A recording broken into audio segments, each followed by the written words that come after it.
G'day folks, it's Cortezerino. I am back after my big move, so it's probably been about 3 weeks since I've done a video, and I'd like to say it's a happy occasion, but it's not. The Titan is dead. Well, it's not dead, it's one village now, rather than 32. It looks like the update to 1.12 broke it. Now, I think this happened in the update to 1.10 or 1.11. Same thing happened in Season 1 to the Titan. So the Titan will still work if I replace all of the doors.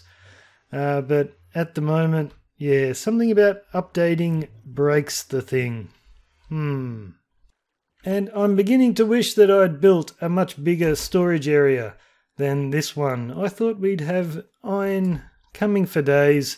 So it's full at the moment, but yeah, we're not really getting much more in at the moment. Have I got diamonds? Ooh, I do have diamonds.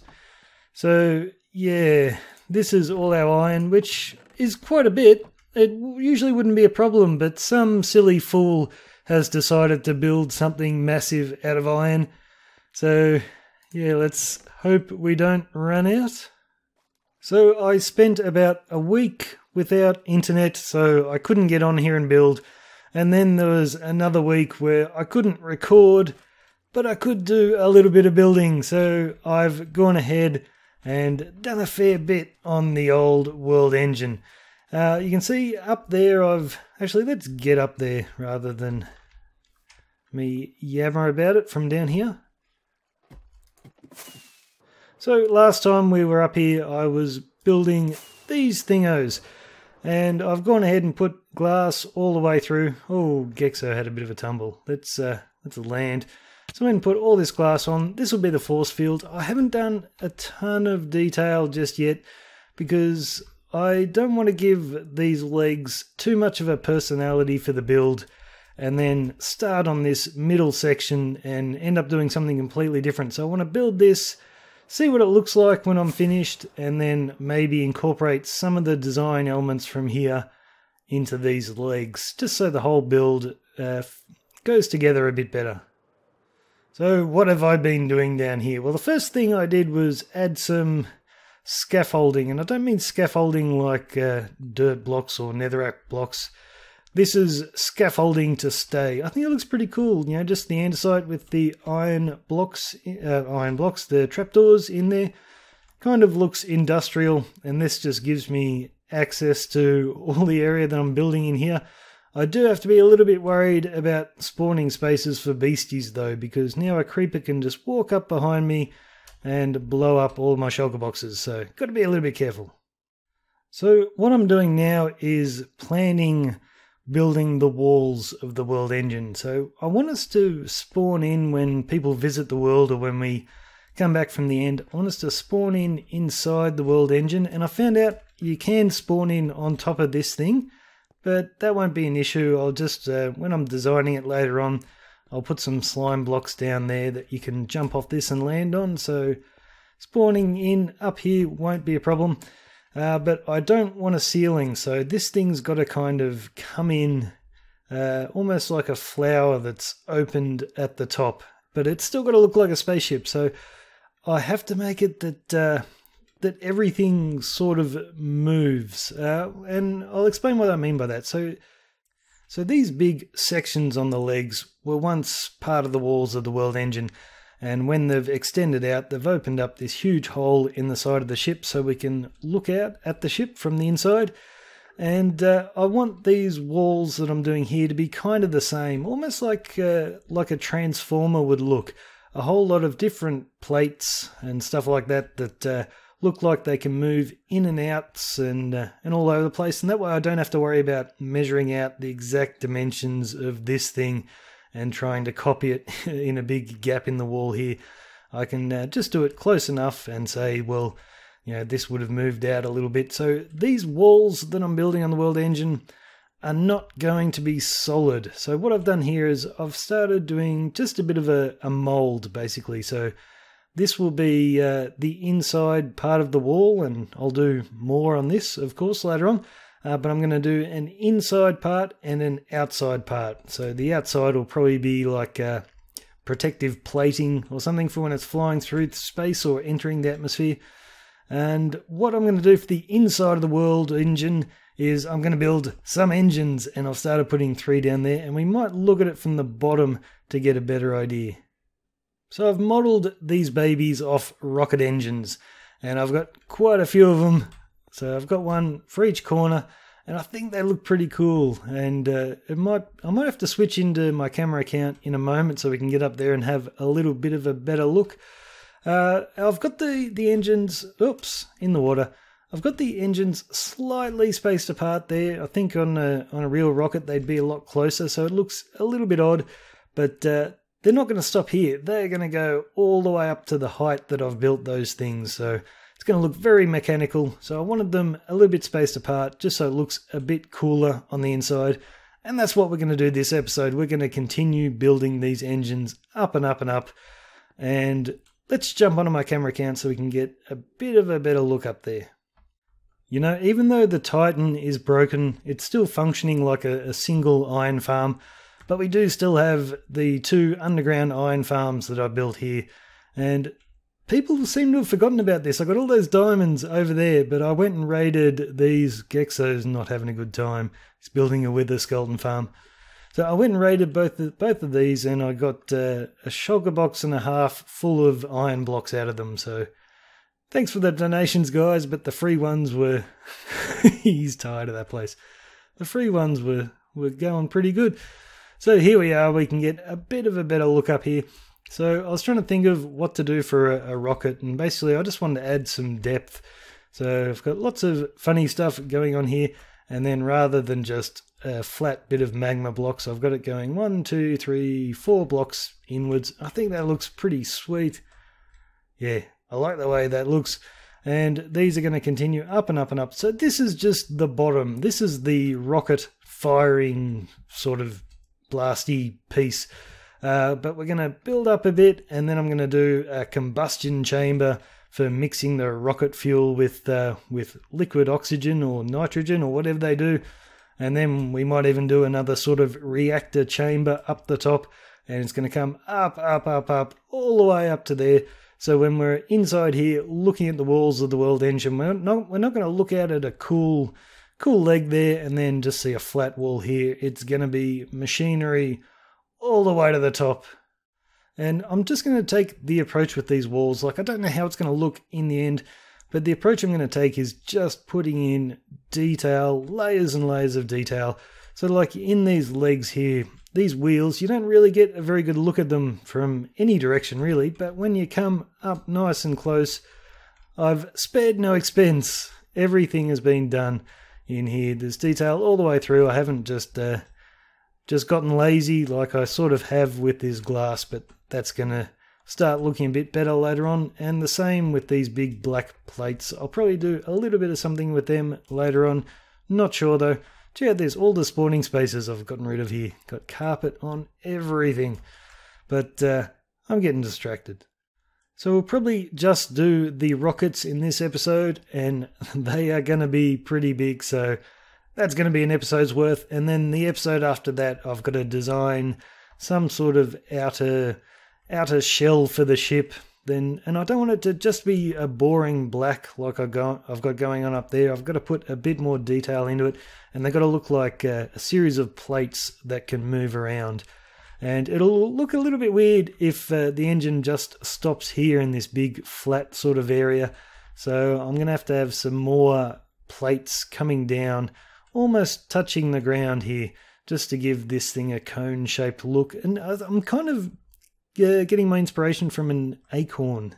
Not an acorn, what am I thinking? A pine cone. A pine cone, a series of plates all sort of facing up that can move around. So yes, the world engine's going to look a little bit like a pine cone, but that'll be alright. Geksu is not having a good time. The other thing I talked about last time we were here is having big blades in these legs that would shoot down into the water and into the earth so the world engine can land on uneven ground. But like over there near my islands, the water's really deep, but I've checked it on each of these legs.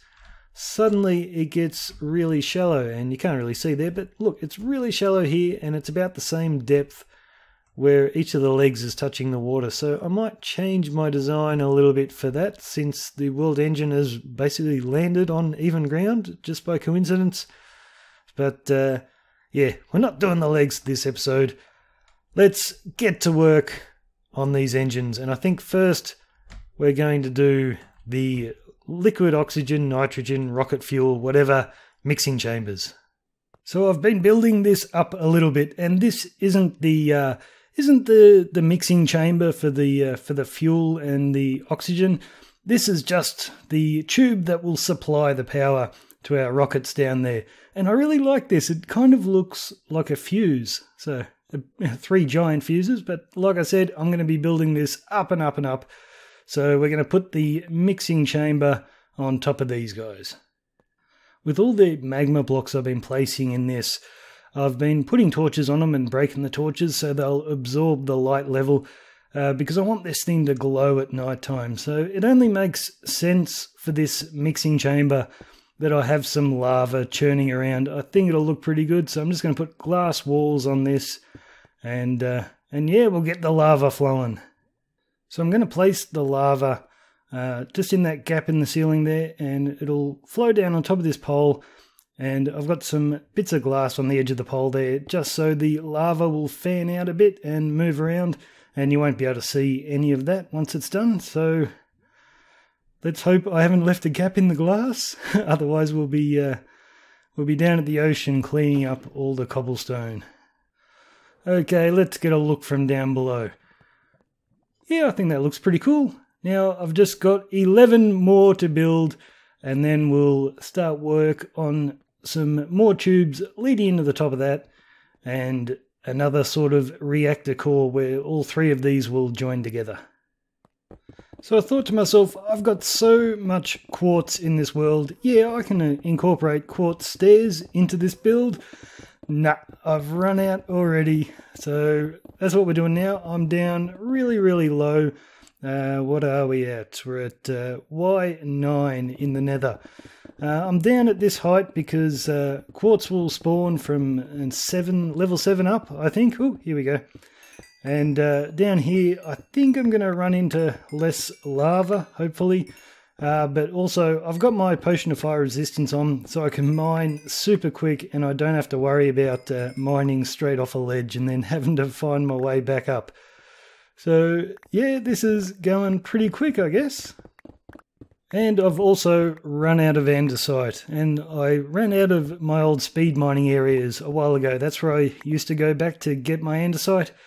So I've made my way over to a mushroom island so I can do some caving in peace without mobs pestering me. The world engine is starting to take some shape, guys. It's looking pretty good.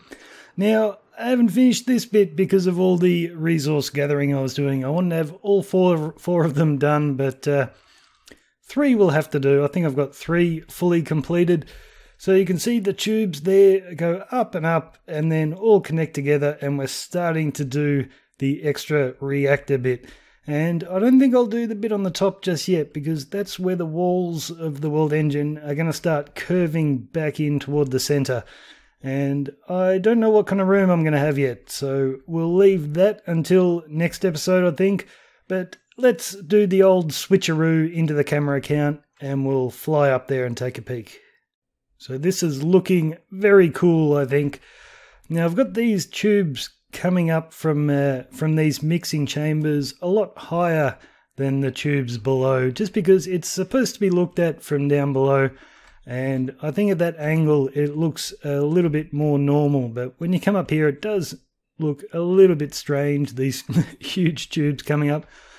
But yeah, they just curve around here, and you can see the lines of power going into this central column.